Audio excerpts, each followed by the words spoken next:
Good morning, it's 5:09 at nagbabalik po ang Panahon TV. Kumusta naman po yung naging pagdiriwang ninyo ng Valentine's Day kahapon? Ako, magkukwento po ko sa inyo. No? Alam niyo po ba na traffic ako kahapon dahil nga po yan sa lahat ng mga tao ay lumabas. No? Dahil nga po napakaganda ng panahon na ating naranasan kahapon, araw ng mga puso.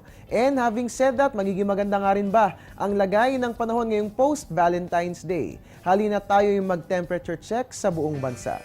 Unahin po natin sa Luzon, dito nga po sa Puerto Princesa, magiging mainit ang ating panahon. Meron po tayong 23 to 31 degrees Celsius, habang sa Baguio City po mababa ang temperatura. Meron tayong 12 to 22 degrees Celsius. Puntahan po natin ang Visayas, sa Iloilo at Bacolod, at ganoon din po sa Metro Cebu magiging mataas ang ating temperatura.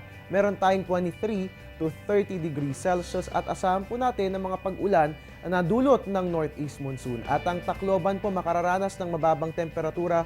Meron tayong 22 to 28 degrees Celsius, fair weather ang mararanasan for today. At puntahan po natin ngayon ang Mindanao, no? Partikular po sa Metro Davao na makararanas ng mababang temperatura. Meron po tayong 24 to 31 degrees Celsius. Kaya nga lamang po, dahil nandyan po yung trough ng low pressure area, asahan po natin na magiging maulan, no? So magbaon po tayo ng payong. Diyan naman po sa Zamboanga, magiging mainit ang ating panahon. So ang gagawin po natin ay magdadala po tayo ng ating inumin kapag tayo lalabas ng bahay. Meron tayong 23 to 31 degrees Celsius at samahan na rin po yan ng tubig, rather ng payong, dahil magiging maulan ang ating panahon. At sa ibang usapan naman mga kababayan, no, ngayong araw nga po, ginugunita po natin ang ika-100 na araw ng pananalasa sa atin ni Yolanda. Dapat hindi po natin kalimutan ang trahedyang ito at gawin natin itong inspirasyon sa pagbangon ng ating mga kababayan. Panoorin po natin ito.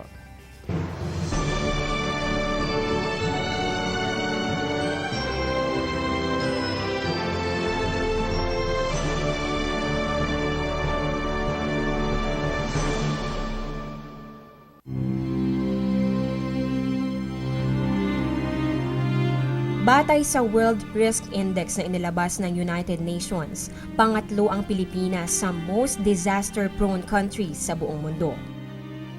Ayon sa isang artikulo ng National Geographic website na inilabas noong Nobyembre ng nakaraang taon, ilan sa mga dahilan kung bakit itinuturing na peligroso ang ating bansa ay ang mainit na temperatura ng ating mga karagatan, mababang lebel ng mga dalampasigan, at ang pagkakasakop sa atin ng Pacific Ring of Fire.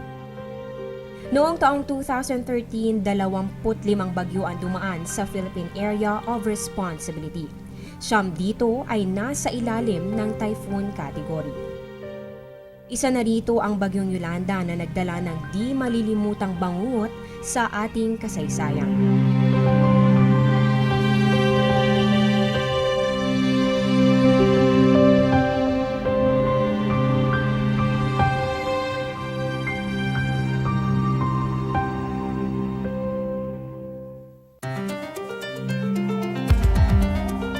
Isa ang storm surge o daluyong ng bagyo sa mga dahilan ng pagkasawi ng mga buhay at pagkasira ng mga ari-arian sa mga lugar na sinalanta ni Yolanda, ang pinakamalakas sa bagyo noong nakaraang taon. Dahil dito ay minungkahi ng National Disaster Risk Reduction and Management Council o NDRRMC ang pagtaas ng storm surge advisory 2 araw bago dumating ang inaasahang daluyong. Sa Advisory Number 1, tinatayang may 2 metro ang taas ng storm surge. Sa Advisory Number 2, may taas naman itong 5 metro, katumbas ng bahay na may isang palapag. Advisory Number 3 naman ang ilalabas kung ang storm surge ay higit sa 5 metro ang taas na lampas pa sa bahay na may 2 palapag.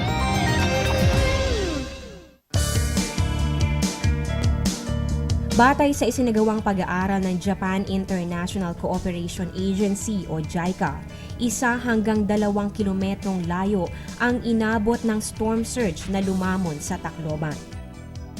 Kung kaya naman nagsimulang bumuo ng land use plan ang ahensya na tutukoy sa mga lugar na pwedeng tayuan ng mga tahanan sa Eastern Visayas. Base sa pag-aaral ng United Nations Development Program o UNDP, 2.3 hanggang 4.7% ng ating gross domestic product o GDP ang nawawala sa tuwing may nararanasan tayo mga kalamidad tulad ng lindol at bagyo. Ngunit higit pa rito ang iniwan danyos ni Yolanda. Ayon sa National Economic and Development Authority o NEDA, tinatayang higit sa 300 bilyong piso ang kakailanganin upang maisaayos ang mga pinsalang idinulot ng bagyo. Paliwanag naman ng NDRRMC, aabot ng 3 hanggang 5 taon ang bubunuin upang maibalik sa dati ang mga lugar na pinadapa ni Yolanda.